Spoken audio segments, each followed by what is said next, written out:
नमस्कार दोस्तों हमने अक्सर सुना है कि इंसान अपनी गलतियों से ही सीखता है, लेकिन अगर हम दूसरों की गलतियों से सीखें तो हम खुद वो गलती करने से बच सकते हैं। इसीलिए हमें बचपन में दादा दादी नाना नानी कई कहानियां सुनाया करते थे, जिसमें एक गहरा सबक और अच्छी सीख हुआ करती थी।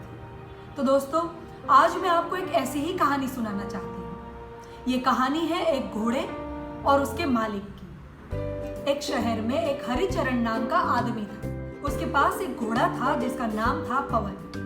बड़ा ही शानदार और वफादार घोड़ा था।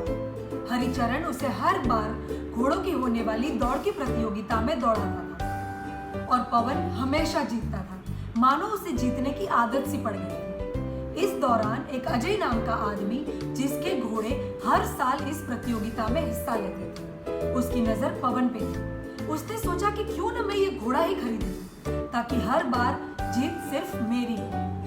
और वो गया सीधा हरिचरण के पास और उसने हरिचरण को उसकी घोड़ा खरीदने की चाह बताई, लेकिन हरिचरण ने साफ मना कर दिया। अजय ने हरिचरण को उसकी मुंह मांगी कीमत देने की बात कही और कहा कि वो उसे इतने पैसे दे सकता है कि उसकी आने वाली पूरी जिंदगी बड़े आराम से गुजर सकती है।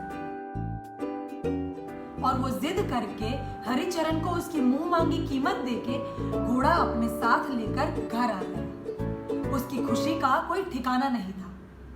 उसने पवन के लिए एक अलग से अस्तबल बनवाया और सबसे कहा कि इस घोड़े से कोई काम नहीं कराएगा।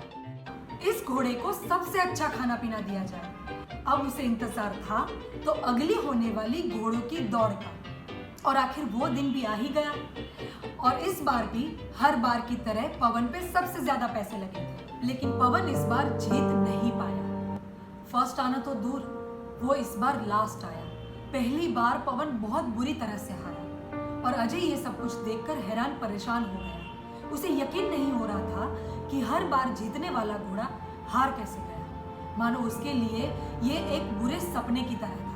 वो गया सीधा हरिचरण के पास और उसने हरिचरण से कहा कि तुमने मेरे साथ धोखा किया है। जरूर इसमें तुम्हारी कोई चाल है, वरना हर बार जीतने वाला घोड़ा हार कैसे सकता है। तब हरिचरण ने कहा कि 1 साल से घोड़ा आपके पास है, मैं क्या कर सकता हूँ, जरूर आपकी तरफ से कोई कमी रही होगी। तब अजय ने चौंक कर कहा, कमी? जिस तरह से मैंने पवन को पाला है, जितनी देखभाल मैंने उसकी की है, आज तक कभी किसी घोड़े की नहीं की। सबसे ज्यादा खाना पीना, सबसे ज्यादा आराम, आज तक उससे कभी कोई काम नहीं करवाया, यहाँ तक कि किसी को उसकी घुड़सवारी तक नहीं करने दी। तब हरिचरण ने मुस्कुरा के कहा, यही तो गलती की आपने पवन को आलसी बना दिया। मैंने उसे कभी भूखा नहीं रखा, लेकिन जरूरत और समय के अनुसार खाना और आराम दिया, और मैं उससे हर रोज दौड़ लगवाता था। लेकिन आपने उसकी अच्छी आदतों को बदल दिया, उसको बिगाड़ दिया। हरिचरण की ये बात सुनकर अजय को अपनी गलती का एहसास हो गया कि कभी कभी ज्यादा खाना और ज्यादा आराम भी हानिकारक हो सकता है। तो दोस्तों, हम भी कई बार कंफर्ट जोन में आ जाते हैं, आलसी हो जाते हैं और बुरी आदतों से प्रभावित होकर जो नहीं करना चाहिए वो कर जाते हैं। इसी वजह से हम अपने सपने, अपने मकसद से दूर हो जाते हैं। तो आज की इस कहानी से हमें यही सीख मिलती है कि सक्रिय रहे और कड़ी मेहनत करें। तो दोस्तों, कहानी अच्छी लगी हो तो लाइक करें, शेयर करें और सब्सक्राइब करें। Thank you.